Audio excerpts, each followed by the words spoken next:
রাজধানীর উত্তর এলাকায় কিশোর গ্যাংয়ের হামলার শিকার মেহবুল হাসান ও নাসরিন আক্তার ইপ্তি সম্পর্কে স্বামী স্ত্রী নন, তারা দুজন সহকর্মী, এমনটাই জানিয়েছে মেহবুল হাসানের স্ত্রী দাবি করা শম্পা বেগম।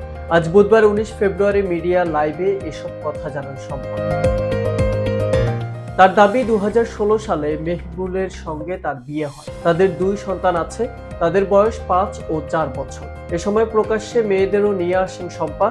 ইপ্তির সঙ্গে তার স্বামীর পরকীয়ার সম্পর্ক বলে অভিযোগ করেছেন ওই নারী। তাদের বিয়ে হয়েছে কিনা তা নিশ্চিত করতে পারেননি শম্পা। মিডিয়ার সামনে নিজের পরিচয় প্রকাশ করায় তাকে হুমকি দেওয়া হয়েছে বলেও অভিযোগ করেছেন তিনি। মেহবুল হাসান ইভেন্ট ম্যানেজমেন্ট কাজ করেন। তিনি ওই দিন সকাল 10টার দিকে বাসা থেকে বের হন। স্বামী বাইরে থাকলে তার সঙ্গে যোগাযোগ করেন না।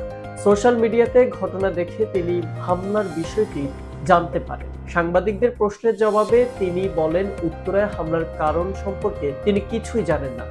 ওই রাতে স্বামী উত্তরায় কেন গিয়েছিলেন তাও জানেন না তিনি।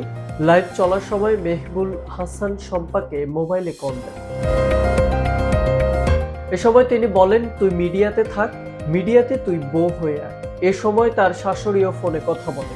17 ফেব্রুয়ারি সোমবার রাত 9:30টার দিকে উত্তরার 7 নম্বর সেক্টরের 9 নম্বর রোডে মেহবুল হাসান ও নাসরিন আক্তার ইপ্তি কয়েকজন তরুণের হামলার শিকার হন।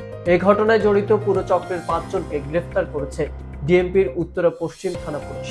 আজ বুধবার ডিএমপি মিডিয়া সেন্টারে আয়োজিত এক সংবাদ সম্মেলনে এ তথ্য জানান উত্তরা বিভাগের উপকমিশনার রণক জাহান। হামলার ঘটনা দেশজুড়ে আলোড়ন তৈরি হয়। ঘটনার দিনই দুজনকে আটক করে পুলিশে দেয় বিক্ষুব্ধ জনতা।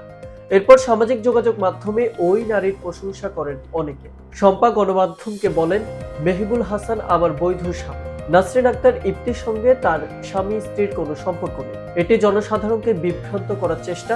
তিনি দাবি করেন বিয়ে সংক্রান্ত প্রমাণাদিও তার কাছে রয়েছে।